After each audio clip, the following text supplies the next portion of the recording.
You're listening to Pop Leisure, and I'm your host, Lane Caddy. We're talking today about a special opportunity at the American Treasure Tour Museum. But first, something for the parents out there. I don't know about you, but I am feeling the pressure of the end of the school year.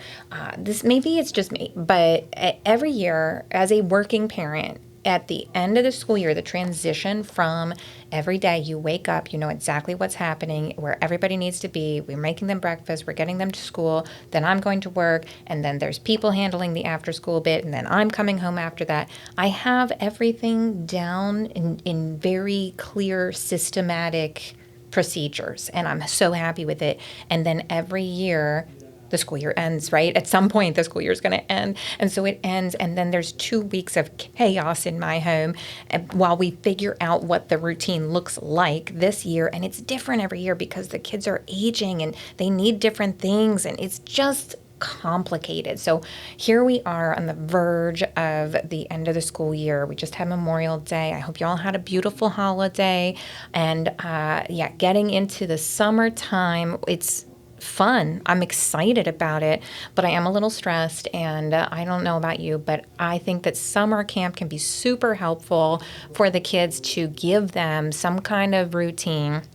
However, I hate to feel like I'm sending them to more school, just like more learning that they need to do, and just not really that structure that's kind of boring. And so I want to tell you about Arnold's Camp Awesome. If you haven't heard about it, now is your opportunity. Arnold's Family Fun Center put together a comprehensive summer camp program that is full of incredible activities all week long for kids. And you buy it in 1 week segments, so it can be something you do all summer long. Each week has a theme, so it's a little different each week. Or you can go ahead and just pick 1 week that's going to be the superstar week for your kids, where they're going to feel like they went on the most incredible vacation for their summer camp. And so Arnold's Camp Awesome, it's a day activity camp, not a sleepover camp. It's a day activity camp where you're doing go-karting, laser tag, bowling, ropes course climbing, rock wall climbing, miniature golf. And every week they take the kids to a trip to the American Treasure Tour Museum to get some cool pop culture history and fun.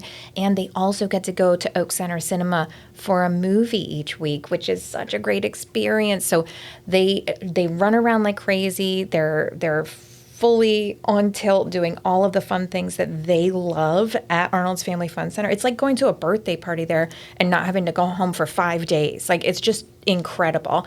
And the teachers in charge are fantastic. Shout out to London and Olivia. These wonderful ladies are both child care professionals in school districts in the local area, and so wonderful. In fact, I think they both have their master's degree, or one is finishing. And I'm just really impressed with the level of effort that they're putting into, and the way that they are so able to handle all of the needs of each and every child with such care. It's really heartwarming and fantastic. So check it out, arnoldsffc.com. There's a camp button in the top corner, and you can register. Takes like 5-10 minutes to answer all the questions about your child and send in the registration link. The deposit is really easy right there online. It's a $100 deposit to reserve your spot, and the camp weekly is $400 per child per week. And I know it's not the cheapest camp in town, but it is the most fun that you could have in a week. I'm telling you, it's so great.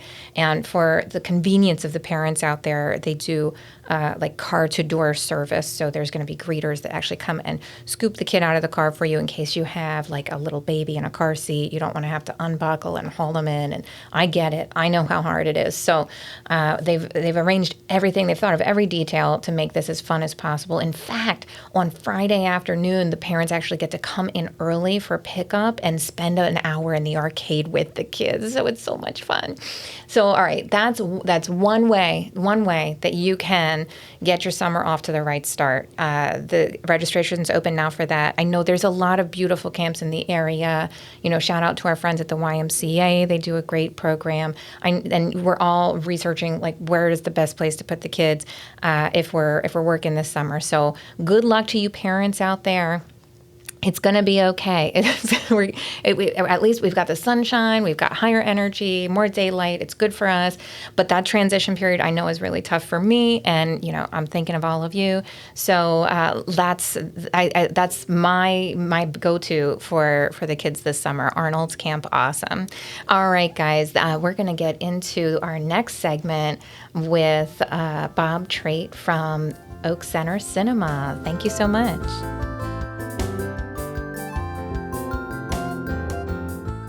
Listening to Pop Leisure, and I'm your host, Lane Caddy. Pop Leisure gives you the lowdown on local happenings, movies, music, art, and entertainment. I'm joined today by Bob Trait, Director of Audience Development for Oak Center Cinema, the 24-screen movie theater right here in the heart of Oaks, Pennsylvania. This theater has been under development since Regal left in 2023. It was taken over by Valley Forge Promotions, the management group for Arnold's Family Fun Center, just down the street. It's a pleasure to have you here, Bob. Tell me what's new at Oak Center Cinema. Well, we are getting ready for the summer this year, and it's going to be one of those great summers where we have tons of superhero movies, sci-fi movies, kids movies, horror movies. We're looking at all of these things: The Mandalorian and Grogu, Supergirl, Minions and Monsters, Toy Story 5. Can you believe Toy Story 5? So we we can even get into the spring. It's coming up on us so quick. Super Mario Galaxy, which my kids are thrilled for. They cannot wait. Wow, it sounds like a summer for families, big time in the movie industry. It does, and it feels like it's been a long time since we've had a summer that you can get really excited for every week. Wow, really? Yeah, every week? Every week, or every 2 weeks. I don't know. Some of the studios, it just seems like, well, right after we see, Super Mario, the kids can get hyped for the next Star Wars movie. And then after that, it's like 2 weeks later, there's a Toy Story to go and see. So, if it gets hot like it always does, it's good to go to an air-conditioned theater with the kids and watch a movie. So yes, and this one just got extra comfortable. Tell me about that. Well, we got the new seats, and they recline. And they have massagers. And if you're cold inside, the theater, some of them do warm up. So that's very, very nice. Oh, like the seats, like seat heated, like in your car? Oh, yeah. Ooh, oh, yeah. My son, who has never been to one of those kind of theaters before, figured out the massager faster than I did. So I was like, what is that thumping noise? We were watching Hoppers, and sure enough, he had the massager on. So I was suddenly jealous. I think I missed like 2 minutes of Hoppers trying to figure out how to get the massager going. Goodness. That is so cute. So it's, and you know what? I'm impressed he did not fall asleep, because he got to elevate his feet all the way up, but yet was still locked into the movie the whole time. Oh, so, that's wonderful. It must have been a good movie. It was a fun movie to watch. They make a joke in the movie that it's not Avatar, but it really is kind of Avatar. Really? But it's also a little bit of Being John Malkovich, if you've ever seen that movie. So it's a little bit of the combination of the two. So it's a very fun movie to take the kids to see. Oh, that sounds like fun. And you were just saying Mario is my all-time favorite character of all time. Like, I'm so excited about the Mario movie. That one lands, is it April 1st? April 1st. So April Fool's Day, they are dropping Super Mario Galaxy, which is the sequel to the Super Mario Brothers movie. So that was $1 billion movie when it came out. That's the one that came out just like 2 years ago, yeah, a couple right? years that was ago. Very recent. Yes. It's just crazy how quick they turned it around. They brought the cast back. They've got a whole new people filling in, like Bowser Jr., which is Bowser's son. There's a new princess.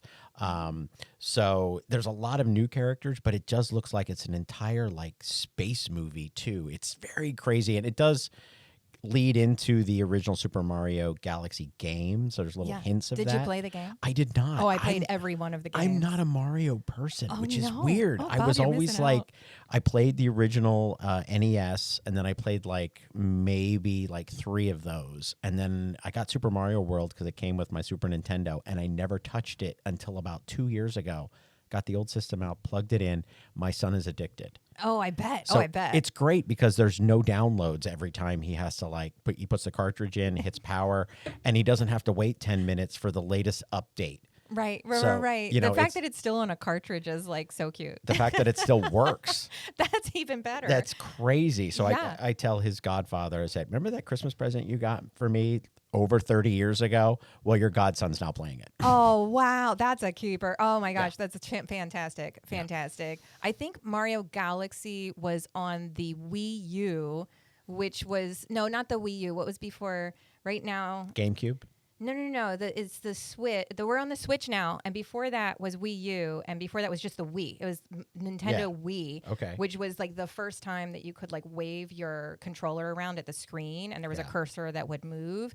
And Mario Galaxy really took advantage of that in exciting ways. Oh, okay. So Mario is like walking on a planet, and the planet is moving around, and if you're not used to it, it can make you a little seasick because there's like you have to really orient yourself, and there's sometimes the gravity changes, and it was a really fun game. So the fact that the sequel movie is based on Mario Galaxy, and that's one of my favorite of the Mario video games, which are endlessly fun. I'm going to be first in line to see that one for sure. Yeah, I told my wife, I go, you can take him to see this one. And I go, because I know I'm going to see it like 30 times after it, finally, goes to streaming or whatever. But I'm like, you can go to see this one. I'll go take him again on Saturday.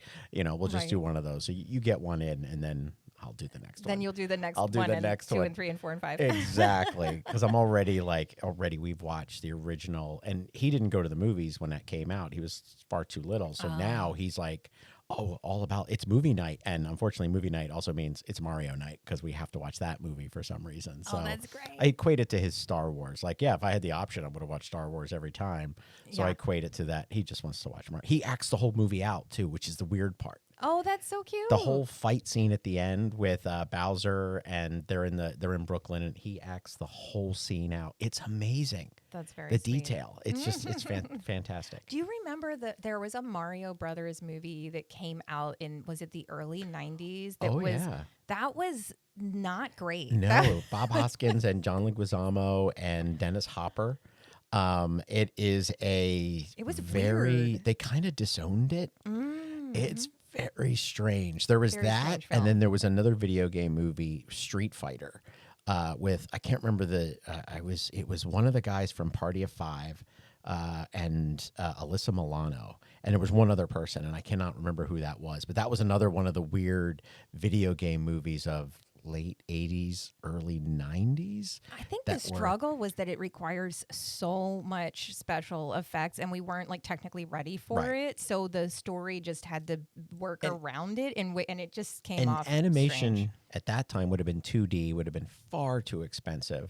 And CGI animation was just like nobody was Not doing happening. that. Yeah. So it was one of those things where I think we finally caught up with the technology, but it gave video game movies kind of a bad reputation. Oh. So when I had the opportunity to book Super Mario when I worked for another organization, I was like, video game movies always tank. Like, it's not going to be worth it. And then when that hit $1 billion mark, I was just like, oh my God. Surprise. Like, the game has changed. Yes. But then even then after that, I tried to book some other video game movies like Borderlands, and they tanked big time. And they're like, no, don't book it. Don't book it. Like, booking agents are telling me, no, don't touch it. Don't look at the cast. It's awful. Oh, no. Yeah. So, it's a weird line. You have to like try to, shake that magic 8 ball and just hope that it tells you the truth sometimes. Right. I think like for Mario, it's the lovableness of the characters that they've just gone, it's ubiquitous. They're everywhere and lovable. And give it up to Chris Pratt and Charlie Day. They really do solidify the brother relationship yes. in that movie.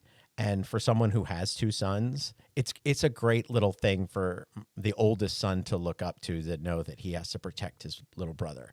So for me, seeing it like the 12th time, and you really start to overanalyze everything, and you're like, you know what, the message here is pretty good. Oh, So I kind of like that. And and even then, Seth Rogen as Donkey Kong is fantastic because he just wants to make his father proud of him. And you're like, that's a good message for kids, Sure so you're like, is. hey, it crosses generations of people who played the game. Yeah. But now kids are watching it with a totally different, like, this is a fun movie. But eventually those things do start to like seek into their into their mantras and stuff. So that's the reason why I started to actually appreciate the movie. And then I'm like, oh, second one's coming out. It wasn't just like, something to do for an hour and a half. It was more like, no, the first one was really good story-wise. So I hope my son hope this one is just half as good. Agreed. Yes. Yeah, yeah, yeah. That the story just holds up, and all-star cast. They got Chris Pratt is staying on for this Yeah, one. yeah, Good. yeah. And Charlie Day from Always Sunny in Philadelphia is just, oh my God. You watch him in an Always Sunny Philadelphia episode, He's and then, funny. he's just so ridiculous as Charlie. And then you go and watch him as Luigi, and you're like, that's the voice. But man, he really is the best cast member on that TV show. He It's really so is a funny. good actor. That's the kind of thing there that like I didn't place in the first one, Charlie Day as Luigi. And now that I know it, the whole time I'm watching Luigi, I'm going to be seeing Charlie Day's face. It's crazy because my wife, who also loves movies, we sit there and try to do voices, and we didn't like, who is that? Who is that? I could not get Chris Pratt. Like, that was the one I couldn't do. Yeah. But as soon as he came up, Luigi, that was Charlie Day. There was no, You know him immediately. There was Yes. no way around it. I'm like, no, that's Charlie. Yes, Day. he has a very distinctive voice, and now that you say it, I know I'm going to be like knowing that it's him the whole time. But Chris Pratt, you're right. He doesn't sound terribly much like Chris Pratt as Mario. He's like whatever he's done with his voice to be in that character. Yeah. It doesn't make me just think of him in all of his other Right. roles while he's doing that. Well, the Lego movie, I saw that like at least 10 times. And then you do the Guardians of the Galaxies movies and stuff, the Avengers movies. So I've heard his voice a lot. Yes, and you have. It's not as if he's doing a character voice, but it's just a little bit off of his. So it's Yeah. just a little bit there, but it's really a good performance by him. He it plays really it is. well. Yeah. That's very true. Very true. Awesome. Well, Bob, I am going to end this segment and thank you very much for your time. And we are going to see you again and again. I'd love to hear more about all the different things that are going on and what movies are coming up this summer at Oak Center Cinema. Thanks a lot, Bob. Thank you, Lane. All right, we'll see you.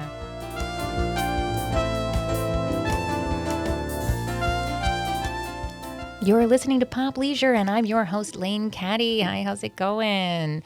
I am talking a lot about movies today because I'm freshly back from CinemaCon in Las Vegas, Nevada, there to see all of the groundbreaking, newest and latest from the cinema industry, and had a great time. I've got to talk to you a little bit about the latest in actual movie screens. So for many, many years, a movie is something that you watch on a big white or silver screen. It's essentially a giant sheet that you can hang up with a projector, very high quality projectors these days.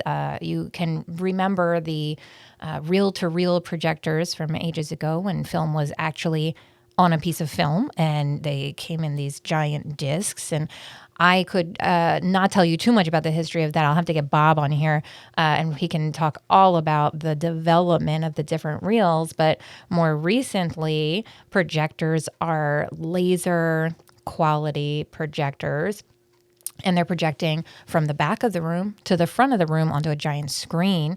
And that's been the way of movies since their inception. But here at the most recent CinemaCon in Las Vegas, I had the delightful pleasure of watching some trailers on Samsung's newest DCI certified Onyx Cinema LED direct view screen. Now, that was a whole lot of words. Let's break it down. Samsung, you know and love, is one of your finest retailers, suppliers, manufacturers of electronics. Forgive me, maybe they're not retailers. I don't even know. But Samsung creates electronics. We know this. DCI certified basically means that the movie industry allows you to play first-run movies on this device. So, and that's a huge hurdle for a lot of projectors that are on the market are not DCI compliant, and we cannot use them in a commercial theater. So Samsung has created this direct view, means that it's like a TV. It's a giant TV, cinema LED screen. So it's LED powered, enormous television, and it's called Onyx. So the Onyx Direct View screen by Samsung is the newest and latest of movie-going innovations, we'll say. It announced just last year that Onyx LED mega screens are available for commercial use and installation in cinemas in both the Europe and in US. And why go to LED mega screens from projection? Like, surely it's very much more expensive, and it is. But, let me tell you why. So I don't know about you, but when it was time to purchase a new television for my home use, it took about 3 months to decide which one to get, right? Because there are so many variables on the market and they're better and better and better. Like on a daily basis, that you can see 8K OLED, and you want the very best of true black levels and high range of friendly bright colors, and you have all of these qualifications where you want the picture to be so real in front of you, like you could just walk into it. And in movies, the projector can provide, I think generally it's about 2K. So you're getting a high quality image and a lot of brightness. And I'm not knocking the traditional projector image. However, this Onyx Direct View is taking it to the next level. So if you're a person who has to have the very finest and that you just really enjoy, like I do, I put on 8K screensavers and just watch like paint globs falling into water. I find it mesmerizing. So if you really enjoy that kind of crystal clear picture with deep, deep darks and bright, bright colors, it might be worth looking into for you and for us at Oak Center Cinema. We are talking about it. I'm not going to make any promises because, it's a huge investment. In fact, part of the reason I'm bringing it up even is to see kind of what you guys think. Email me, popleisureshow@gmail.com. And let me know if you would, say, pay an additional $5 a ticket to watch the same movie on this direct view Onyx screen. They're looking at like 14 meters, 15 meters, which is almost 50 feet wide. It is a 4K screen, and it comes with all of these bells and whistles that I'm talking about, the deep, deep darks and the really bright brights. And it also has a 3D mode that is even better than the projected 3D. So the 3D really just feels like it's just walking off the screen at you. So that's pretty excited. I'm looking at an article here from Forbes, and it says the Onyx screens are the first cinema LED displays to be certified by the Commercial Theater World's Digital Cinema Initiatives Consortium. That's the one I was telling you about. Is very important. A group of major motion picture studios, which was formed to establish specifications for a common architecture for digital cinema systems. Basically, just anybody in the commercial movie business has to be DCI compliant. While Onyx screens have been installed in a small number of theaters in Samsung's native South Korea, the brand has seemingly struggled to move the technology to a position where it can be shipped, installed, and supported on a much wider scale. Now, though, it looks like Onyx is finally ready to make its bid for world domination. Wow, that's saying a lot, Forbes. I hope that you're right because it sounds like a lot of fun. The 4K resolution is dazzling. It says playing films at frame rates up to 120 hertz, raising the potential for more filmmakers to start working with higher frame rates. Again, following the pioneering work of Peter Jackson, Ang Lee, and most recently James Cameron, who used shifting frame rates in Avatar: The Way of the Water. So, I'm excited. We got to sample the goodies at CinemaCon in Las Vegas, and it was really pretty dazzling, the picture, I got to say. And I'd like to know what you think. I really, really would. So, again, that's on Instagram at Pop Leisure Show or popleisureshow@gmail.com. Let me know if you think it's worth it. If you think it's worth it, if you think people will show up for it, because we don't want to like get that deep into it and then feel like, oh, I don't know if anybody's really that into it. But I think that things are headed this way. And on the heels of my conversation about the Sphere building in Las Vegas, which was so spectacular. It was such a spectacular experience. And I think that kind of made me feel even more confident that this is the way of the future because the entire Sphere building is built with this sort of technology, this direct view. Those images are not projected from a projector. They're LED, tiny rows and rows and rows of tiny little LED lights that are creating the image in front of you. And the potential is enormous. So I'm interested in what you think about it. Do you think that the greater Philadelphia, Oaks, Phoenixville, Norristown, Royersford, Springford area and more, our little neck of the woods would support a 50-foot Onyx direct view screen in our movie theater. Let me know what you think. This is Lane Caddy at Pop Leisure Show. We'll talk to you soon.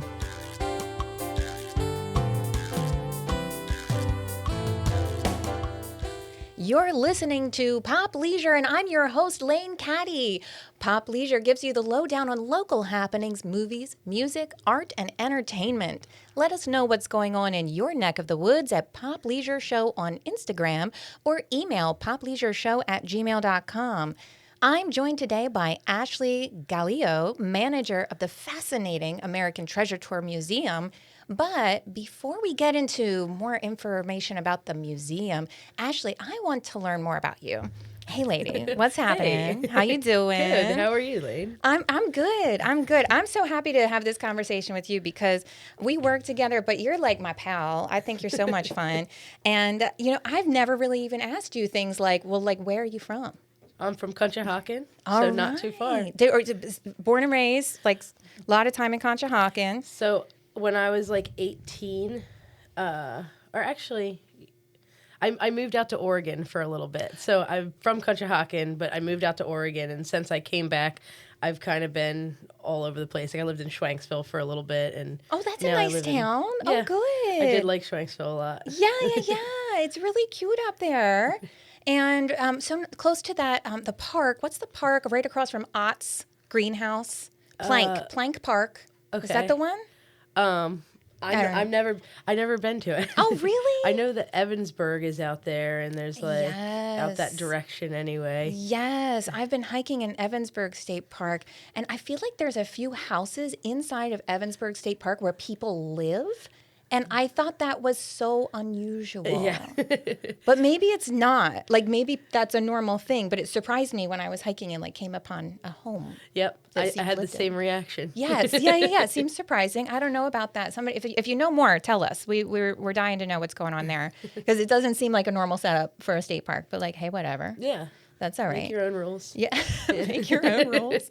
I feel like I need to learn more about the Oregon adventure. Where did you live in Oregon? I lived in Mount Hood, so Zigzag, Oregon, and Rhododendron. I kind of had two places while I was out there. That sounds beautiful. Yeah, it was really nice. So it was like up a mountain, like a snow-capped mountain, Mount Hood. Yes, that's a very recognizable mountain.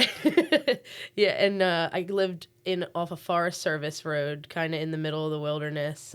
There was like a neighborhood out there, but it was just, It's almost like our friends in Evansburg State Park that be living in the park. Yeah. That's fantastic. Yeah. Wow, it sounds like such a way to like absorb nature and beauty, and good for you. You said it was a couple years? Yeah, I lived there. Yeah, about 2 years I lived out there. I'm so glad that you came back. Me too.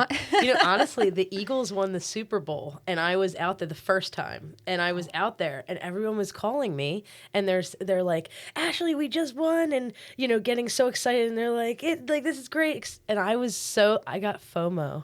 And I felt so left out.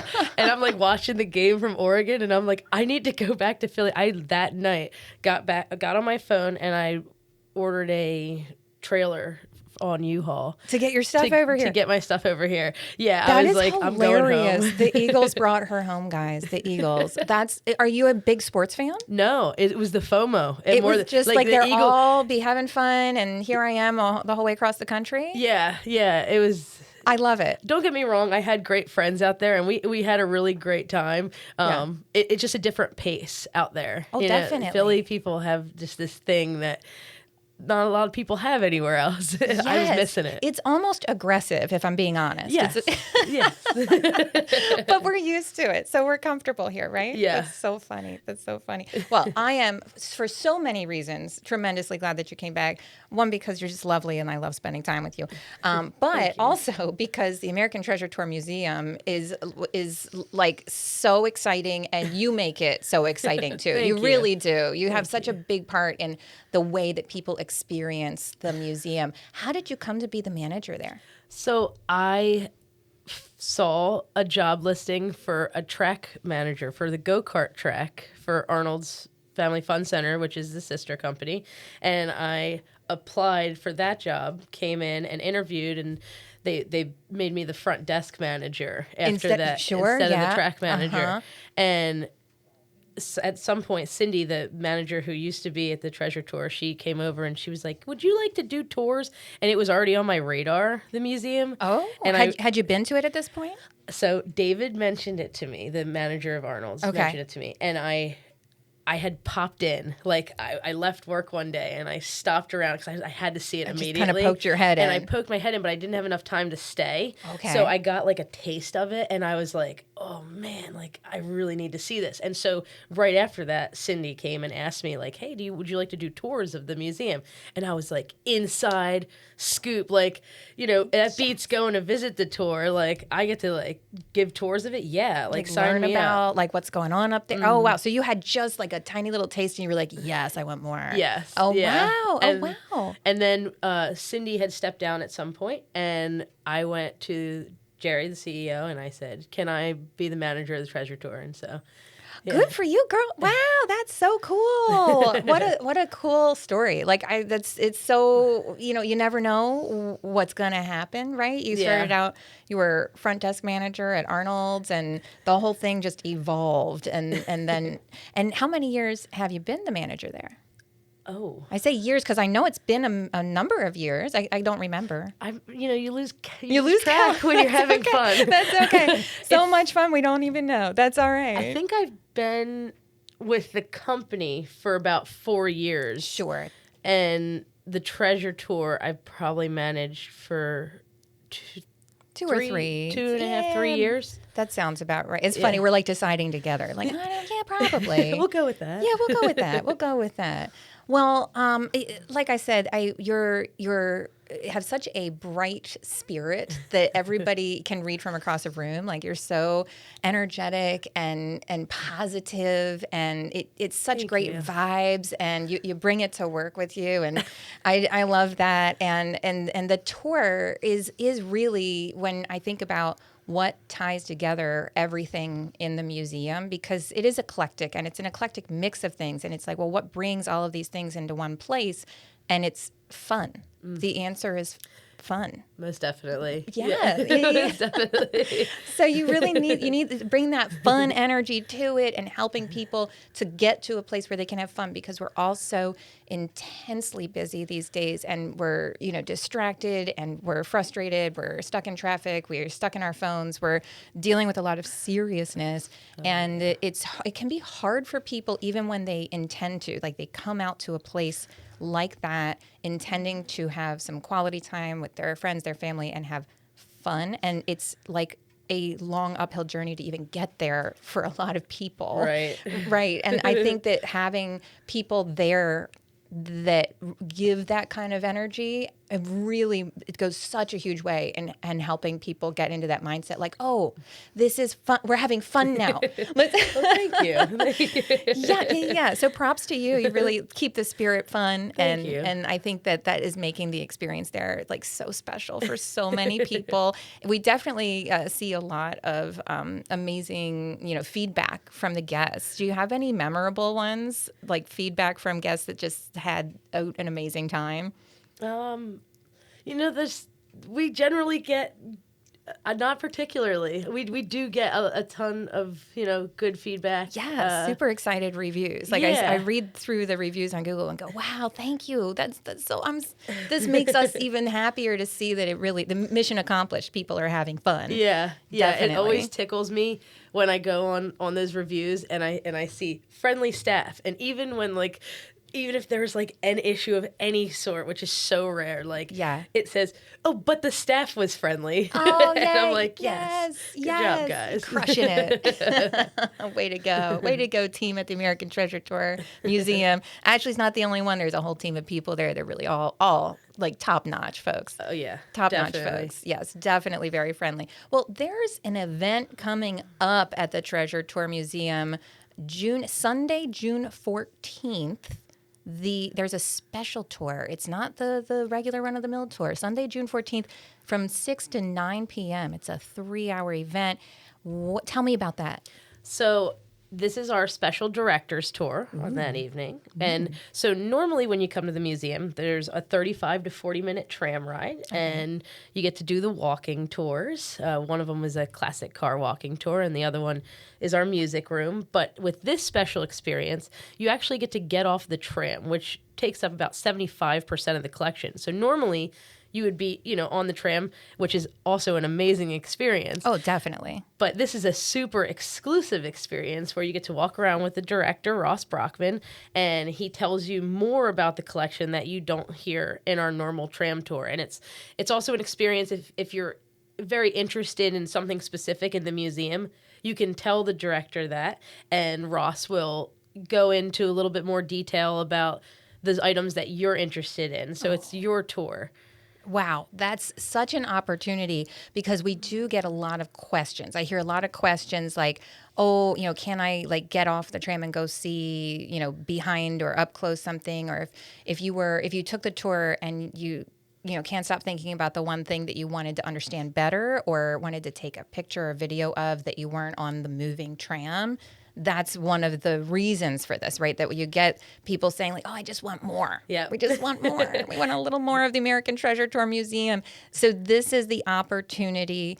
Sunday, June 14th. It's a special director's tour. Tickets are available at americantreasuretour.com right now that you can buy your tickets online, reserve your spot. It's very limited. This is an exclusive thing. I think it's limited to maybe 20, 25 people so that it's really can be that catered to the interests of all the guests.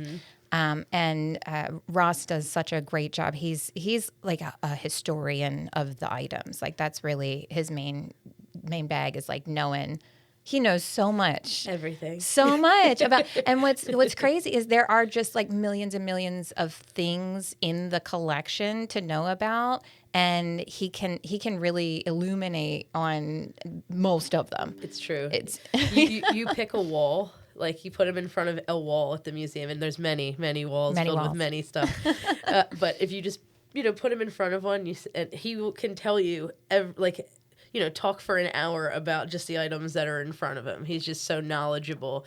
And he puts the displays up and moves things around in the museum. And I think he has the opportunity to, as he's putting things up, see them in a way that, other people don't necessarily get to see the detail sometimes when you're looking at the collection as a whole. So, as he's putting a photo up, you get that personal moment with that photo, oh, this is here. So I think that may have something to do with why he's so, knowledgeable about where everything is in the museum. And that's something I hadn't even thought about, that he is also the curator. So he is kind of arranging all of the collections to be displayed really well and collected into different categories. And while he is doing that, he, for instance, has the opportunity to turn a framed image over and see if it's signed or dated or in some way kind of referenced on the back the origin, and whether it is or not, he then would have the opportunity to do a little digging, ask some questions, and find out more. So he definitely has extra special access, and because he is passionate about it, he loves to find out more. Yes. It's not just that he has the access to do it, but that he has the desire, and he's a sponge. He just he retains so much more information than I feel I have the capacity to. It's very impressive. Agreed. Very impressive. He went to South Africa last week, and no kidding. I was texting him last night, asking him questions about South Africa history, and he spit off percentages. All I did was send a text message, and he was listing facts with percentages and stuff. Amazing just such stats. a good memory. Here's the stats of the country. Yeah, oh my goodness. Way to go, Ross. You're something else. We think you're great. That's fantastic. And so Ross is the guy heading up the Special Directors Tour. If you're just tuning in, you're listening to Pop Leisure Show. I'm Lane Caddy, and I'm talking here with Ashley Gallio, the director of the American Treasure Tour Museum in Oaks, Pennsylvania. It's a really fascinating pop culture museum that has 100,000 square feet of fascinating items. And I'll let Ashley tell you even more about it, just kind of as an overview. If you've never been there before, Ashley, how do you describe this to people? So the museum is made up of one man's collection of Americana over the span of about 60 years. I would say the items date from about the 1870s to present day. The museum is over 100,000 square foot of pop culture, and it's floor to ceiling. It's almost impossible to describe just how many items are in this museum until you see it with your own eyes. We really specialize in nostalgia and overwhelming the senses. That is true. It is overwhelming. Like, well, you can describe it. I feel like it was described to me verbally many times before the first time that I set foot into that space. And you kind of think, like you're like, okay, yeah, I get it. And you just not until the tram turns that one corner that you're like, oh my word. Yep. This is like nothing that I will ever see again. Yeah. It's like, when you think of being inside of a building, you think of where the roof is, where you're standing at the current moment. You're like, oh yeah, there's the ceiling. And then you turn that corner and there's the world's largest Gumby standing 22 feet tall inside of the building just to, set the mood for the tour. And it just, you're like, oh, I'm not where I thought I was. No, totally bananas. And if you wonder to yourself, well, where does the world's tallest Gumby come from? I don't know, but Ross knows, and he will tell you. Does Ashley know? It's from Virginia. She I know knows. It came from Virginia. It came from Virginia. I imagine it must have been outdoors because the thing is like 2 stories, 3 stories tall. Yeah. Yes, Yeah, it was outdoors. Like outside of Wow. a building in Virginia. I don't know the details, but I did see some postings about it. Yeah, he is one of my most beloved items in the tour. Yeah, like, he's just amazing. So cool. I mean, and Gumby is a really cool character to begin with, right? really And is. just you imagine him, he's claymation, and so you imagine him 6 inches tall. And when you see him 23 feet tall, it's like totally mind blowing. Yes. Yeah. That's a lot of fun. Gumby held up pretty well as well. Yeah, he's in really good shape. The show as well. Like I watched. Gumby Oh, I thought you clips. meant the 23 foot tall the one. He is in good condition. I don't he know is. how old he is, but he's in great condition. He is. But the show itself is like, do you see it around? Where do you see Not it? too long ago, because of the giant Gumby, I thought to myself, I used to watch Gumby when I was younger. Like, Yeah. let me just, watch a few episodes. And I don't know if it was the nostalgia for me, but I was tickled. I was like, this held up so well. Oh, that's fantastic. Yeah. Where could you find an episode on? I'm kind of curious if we can like stream it somewhere. If I know me, it was YouTube. Oh, okay. You could get some Gumby on YouTube. Yeah. All right. I'm going to look that up, like who has the rights to it. Because you know how with streaming services, it's always like a matter of like who bought the rights, where can I watch it? And Yeah. we'll see if we can find out more where you can watch Gumby in the future. Because I'd really like to give that a test drive as well. Yeah. Yeah. Because some things that you watched, 100 years ago, well, not that many. You watched them 20 years ago. You think to yourself, like, is that still good to me now? And real mixed results on that, I'm going to say. Seriously, I watched Thumbelina last night. I don't know if you're familiar with that one. I am. How'd it do for you? It was mixed. Not as great this Not time. as great this No. time, but it wasn't terrible either. I watched it through all the way, so that's worth something. Well, I don't know. It's like, did you love it more when you were tiny because it's really made for children and that's like the mindset that you got to be in? Or is it didn't stand the test of time and even kids now wouldn't love it as much because there's just more impressive stuff going now? I think it's just looking at it from an adult perspective for me personally. Like, I think kids today would probably have the same reaction. They'd love it. But now then we're more realistic now. And Right. we're like watching these fairy tales and it's like, oh, that's not how life works. Yeah, you kind of just get stuck with like grown-up brain, and it's really like we were even talking earlier about how it can be hard even just to go to a museum or a fun center and get in the headspace of like, I'm having fun now, even Right. as an adult, like just like shake off whatever my problems are and just concentrate on like being in the moment and having fun. Yep. That can be challenging. So even more so to sit down and watch Thumbelina and try to really like be in the zone with it, right? It just, I know, that's challenges. We have challenges. Yeah. Is Thumbelina in the museum? I don't know. I haven't seen her. I haven't seen her either, but now I'm gonna watch out real well. Right. We're gonna like be looking around because you never know. Like she might be there somewhere. Sometimes you just move a Nickelodeon and there's like posters all behind it, Oh And wow, really? yeah, that happened. We found was a Snow White 2 poster. I didn't even know there was a Snow White 2. I agree. I did not know that. Yeah. Oh, Snow White too. Yeah. And it was all Disney, the same animation, same voices probably. We don't know. We've never seen it. I know. All I found was the poster. There's another thing we need to look up. Who's got Snow White too? We're dying to see it. I wonder how it ends because it kind of feels like that story is kind of wrapped up at the end. I'm not expecting more from that story. Now I'm like second guessing myself. Was it Snow White 2? I don't know. There's a Cinderella 2. I do know that. Cinderella has a 2 and I think a 3 as well. Snow White. We're curious. Here it is. It exists. It does. We're going to have to watch that. But again, maybe I'll get my kids to watch it and tell me if it's any good because I might have trouble being in like kid headspace for it. Happily Ever After, it's called. But she looks different though. Yeah. That is not the Snow White that we've come to know and love from Disney. She looks weird. She grew her hair out. I kind of wonder, okay, there's a whole Wikipedia page on it. Happily Ever After, Snow White, Happily Ever After, 1989 film. There's a Wikipedia page. We got to read this. I don't think it's Disney because it doesn't look like her at all. I wonder if they somehow, and it doesn't say Snow White 2, it says Happily Ever After. So I wonder if they like creatively avoid using her name. No, it says Snow White. Snow White, the story continues. The story continues. I have so many questions. All right. Well, that is a rabbit hole for another day. We don't have to like really stay in there. But like, these are the kinds of things. Like you said, you move a piece of furniture and behind it is like 6 posters of who knows what. Yeah. Yeah. And there's a million ways that the movies do tie in with Oak Center Cinema. In fact, we've been talking about specifically the Ark. Tell me about the Ark.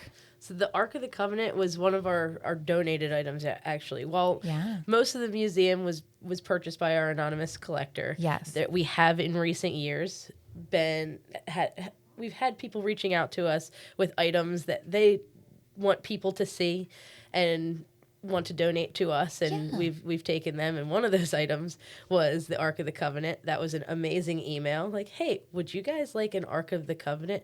How quickly can we be there to get that? Well, I have questions though, because the Ark of the Covenant is the box, for lack of a better word, that Moses put the tablets of the 10 Commandments that were written into the Ark of the Covenant, and it was like kept housed in a temple, and there's a whole ancient history of this specific box. So when you say Ark of the Covenant, what do you mean specifically? Because surely it is not Moses' one. Yes, that's good clarification. So it is a replica Ark of the Covenant from Indiana Jones Raiders of the Lost Ark, and we can't confirm that it was necessarily the one that was in the film. There was multiple on set, is what we were told. Oh, how many were there? Do we know? I'm not certain. We don't know. I'm not certain, but this is one that was on set during the filming. May have been used. It is what you see in the movie. That's correct. Yes. Oh, wow, how exciting. That is really cool. And that is displayed in part of the self-guided portion of the tour. So you can walk up and take your time with it. And we were talking about for the director's tour, one of the benefits is that you're not moving through the tram ride space. If when you can stop and get off the ride and really zoom in and take some better photos and videos if that's what you're there for. But the nice thing about the self-guided portion is that you have that ability to kind of really take your time and get the best possible photos of the space. Yep. So the Raiders of the Lost Ark of the Covenant replica is there, may or may not have been in the film, but it is the actual, like the very same thing that you see in the film. And I know that we're talking about doing some cool collaboration in the future. More details to come on this. I think September is what they're aiming for, to actually show Raiders of the Lost Ark at Oak Center Cinema and maybe like borrow. They're talking about borrowing it and like bringing it for the screening, which would be really cool. Yeah, that would make it just such a more personal experience, you know? Yes. As long as no one opened it. Right? Yeah. What happens if you open it? Well, for the uninitiated. I'm pretty sure. I think you die. in the movie. Yeah, like it like everyone fries. They turn to like ashes all of a sudden. Yeah. I have to really rack my brain. It's been forever since I've seen that movie. But yeah, I think it doesn't bode well. Yeah, I just remember them looking away when they opened it, like save yourself, look Save away. yourself. Yeah. Okay. So so we'll bring it over and we'll carry it there ourselves, and we'll just put a spotlight on it, and you shouldn't touch it. That's which is probably also true of things at the museum. You shouldn't touch it, but it's great to see. Yeah. Great to see. What other ways do some movies show up at the American Treasure Tour Museum? So the second you walk into the museum, the Blues Brothers are staring at you, dancing in the lobby. Oh, they are so cute. Yeah. Yes. And they're like life size. They're like, you could walk up and shake their hand practically. Yeah, they're That's probably great. our most popular photo opportunity, taking pictures with the Blues That's Brothers. So great. And then our music room, while it's filled with all kinds of mechanical music, almost the entire walls are lined with movie posters. Oh, wow. Oh, wow. So if you really pay attention, you know what? I'm saying, oh, wow, because I honestly didn't really realize that, because I'm so into the mechanical music machines when I'm in there and listening and watching how they work, which is so fascinating. And I know that if you look up, you do see a lot of vinyl records also. I didn't even realize that it's mostly movie posters from through the ages on the wall there as well. Yeah, it's wild how like there's layers to the museum, like Right. I'm in the same space as you, picturing it to myself, the same space. And you're telling me about something that I like didn't even really know was there. And I've been there a lot. Suffice to say, I've been there a lot.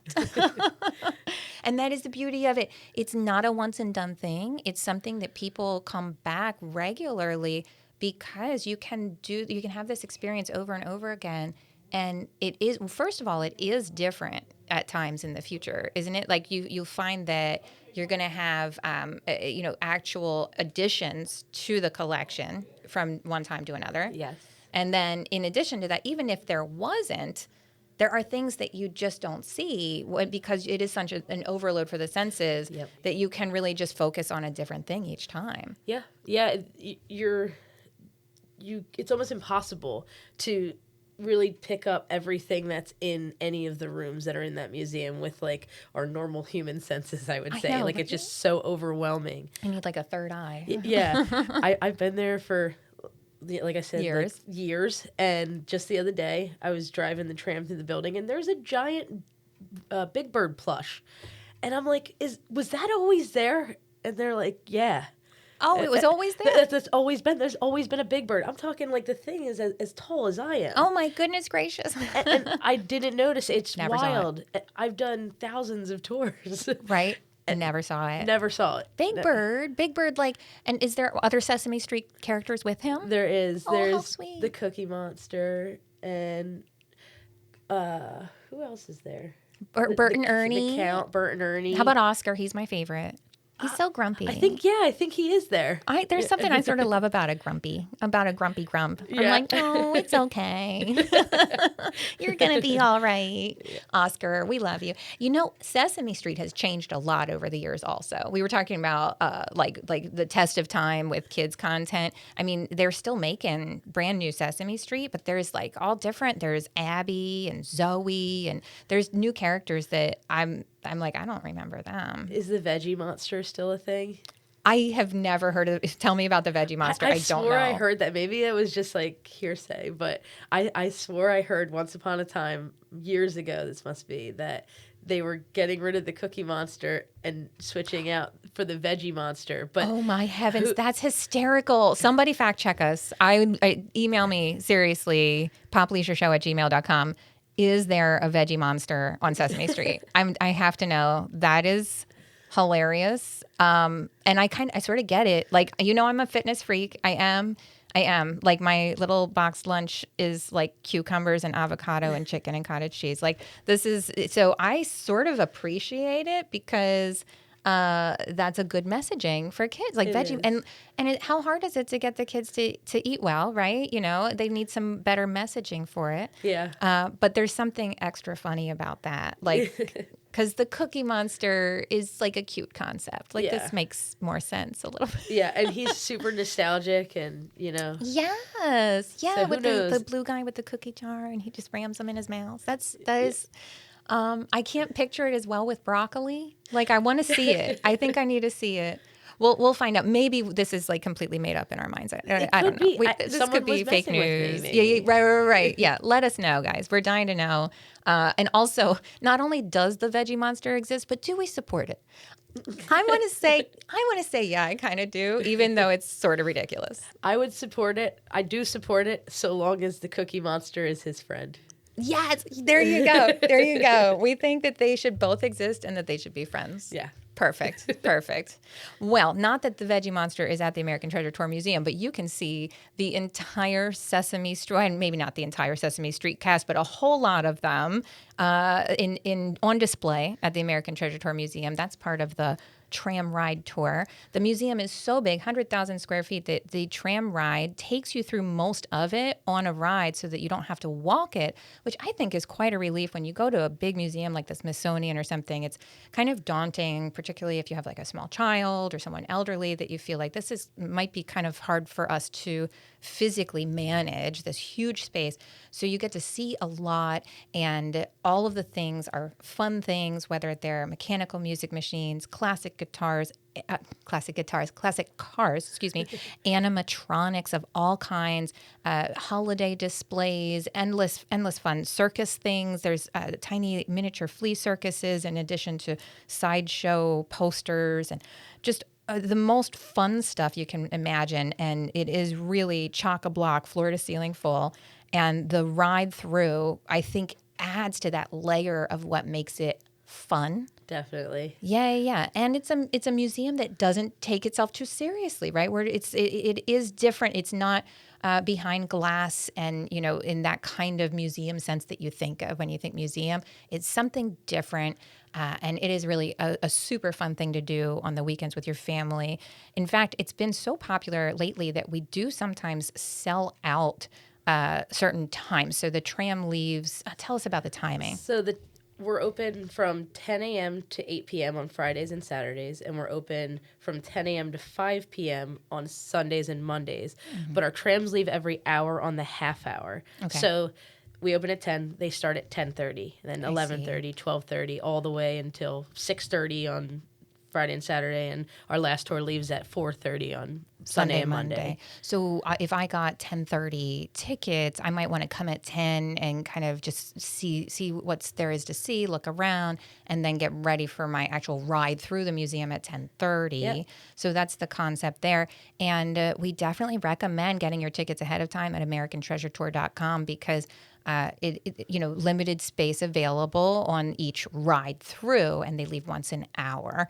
So, and it's convenient to know when your tram is leaving. You have you're scheduled out and you're like ready to go for it. Then walk-ins are also always welcome, but if you walk in and expect a certain tram time, you might end up having to take a later one if they happen to be really booked up that day.